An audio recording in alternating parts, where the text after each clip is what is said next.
Hello and good morning students. आज के इस लेक्चर में हम पढ़ने वाले हैं organization within the cell. तो यहाँ पर हमारे सामने एक सवाल आता है, how are different things organized within a cell. सारी चीज़ें जो एक सेल के अंदर होती हैं वो उस कंपार्टमेंट में, उस पर्टिकुलर सेल में किस तरीके से ऑर्गेनाइज्ड होती हैं।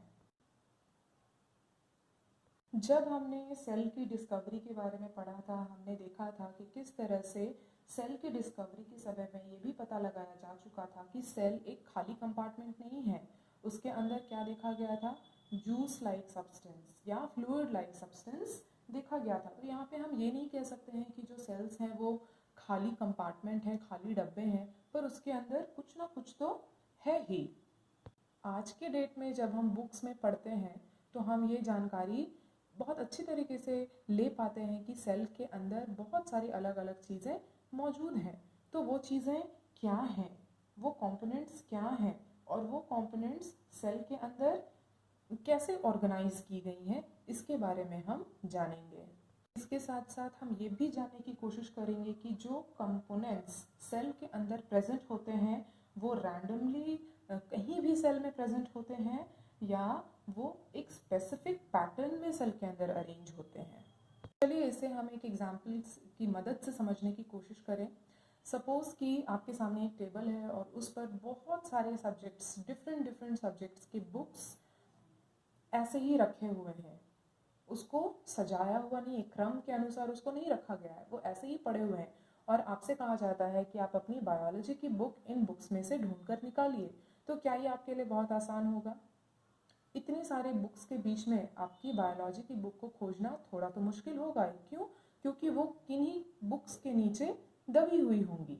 लेकिन अगर आपके सामने एक बुक शेल्फ है और उसके हर एक शेल्फ पर सब्जेक्ट का नाम लिखा हुआ है और सब्जेक्ट के अकॉर्डिंग सारे बुक्स उसमें सजाकर रखे हुए हैं, और तब अगर आपको बोला जाए कि आप अपनी बायोलॉजी की बुक निकाल कर लाइए, तो यहाँ आपका काम और आसान हो जाता है। कैसे?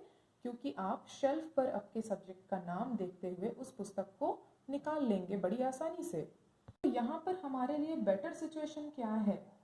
हमारे लिए बेटर सिचुएशन है वो ऑर्गेनाइज्ड बुक शेल्फ, जो हमारे लिए बहुत आसान बना देता है हमारे बुक को ढूंढ निकालने के लिए।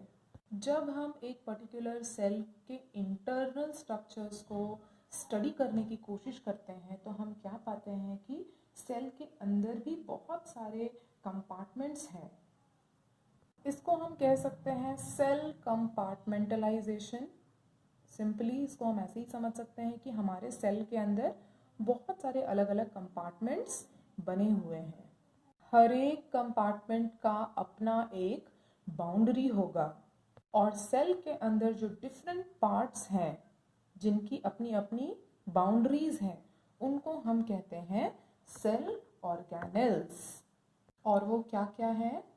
सेल ऑर्गेनेल्स में हम पढ़ेंगे nucleolus, nucleus, ribosomes, vesicle, rough endoplasmic reticulum, Golgi apparatus, cytoskeleton, smooth endoplasmic reticulum, mitochondria, vacuole, cytosol, lysosome, centriole within, centrosome and cell membrane. हर कंपार्टमेंट जो सेल के अंदर मौजूद होता है वो अपना अपना फंक्शन परफॉर्म करता है। अब हमारे पास एक और सवाल आता है कि हम किस तरह के ऑर्गेनिजम्स में कंपार्टमेंटलाइजेशन देखते हैं, मतलब किन ऑर्गेनिजम्स में हम कंपार्टमेंटलाइजेशन देखेंगे और किन ऑर्गेनिजम्स में कंपार्टमेंटलाइजेशन नहीं देखेंगे, इसका जवाब भी हमें ढूंढना चाहिए। Based on internal complexity in cell structure, they are of two type. Cell structure के अंदर जो कॉम्प्लेक्सिटी हम देखेंगे उसके बेसिस पर दो तरह के सेल टाइप्स हम देख सकते हैं। एक है प्रोकैरियोटिक सेल, एक है यूकैरियोटिक सेल। तो prokaryotic cell and eukaryotic cell में क्या बेसिक डिफरेंसेस होते हैं? हम लोग बहुत बार इसके बारे में पढ़ चुके हैं अपने लोअर क्लासेस में। तो प्रोकैरियोटिक सेल्स में ट्रू न्यूक्लियस नहीं होता, यूकैरियोटिक सेल में ट्रू न्यूक्लियस प्रेजेंट होता है। न्यूक्लियस में बाउंड्री नहीं होती है in case of prokaryotic cell, और जितने भी सेल ऑर्गेनेल्स प्रेजेंट होते हैं वो सेल के अंदर रैंडमली स्कैटर्ड फॉर्म में होते हैं। वहीं जब हम यूकैरियोटिक सेल की बात करें तो यहाँ मेम्ब्रेन बाउंड ऑर्गेनेल्स प्रेजेंट होंगे। तो ये डिफरेंस को देखते हुए लास्ट डिफरेंस हम बहुत अच्छे से बोल सकते हैं कि प्रोकैरियोटिक सेल में हम नॉन कंपार्टमेंटलाइजेशन देखेंगे और यूकैरियोटिक सेल में हम कंपार्टमेंटलाइजेशन देखेंगे। प्रोकैरियोटिक सेल्स में एग्जाम्पल हम ले सकते हैं bacteria and archaebacteria. Eukaryotic cell में हम एग्जाम्पल ले सकते हैं plants, animals, fungi, protist etcetera. And prokaryotic cell less complex होता है जब हम इसको कंपेयर करते हैं यूकैरियोटिक सेल से, जो कि ज़्यादा कॉम्प्लेक्स होता है। जब हम आगे आगे सेल ऑर्गेनल्स के बारे में और डिटेल में पढ़ेंगे तो ये डिफरेंस हमें क्लियरली समझ में आएगा कि कैसे प्रोकैरियोटिक सेल लेस कॉम्प्लेक्स है देन यूकैरियोटिक सेल। अब हम बात कर लेते हैं साइज ऑफ सेल्स के बारे में। Cells exist in a variety of shapes and size. पूरी दुनिया में बहुत सारे ऑर्गेनिज्म प्रेजेंट हैं, रेंज करते हैं यूनिसेलुलर ऑर्गेनिज्म से लेकर मल्टीसेलुलर ऑर्गेनिजम्स तक। तो यहाँ पे हम बोल सकते हैं कि जो सेल होंगे वो साइज में भी वैरायटी में होंगे। तो स्मॉलेस्ट सेल की अगर हम बात करें तो अभी तक का जो स्मॉलेस्ट नोन सेल है वो है माइकोप्लाज्मा, जो कि 0.2 to 0.3 माइक्रोमीटर इसकी साइज होगी। और जब हम लार्जेस्ट सेल की बात करते हैं तो ये हम लोग बहुत अच्छी तरीके से जानते हैं कि जो ऑस्ट्रिच का एग होता है वो लार्जेस्ट सिंगल सेल होता है। और जब हम शेप ऑफ सेल्स की बात करें तो यहाँ पे हमें ये बात को ध्यान में हमेशा रखना है कि shape of cells vary with the functions they perform. जिस काम के लिए वो बने हैं वो उस काम के अकॉर्डिंग उस पर्टिकुलर शेप में होते हैं।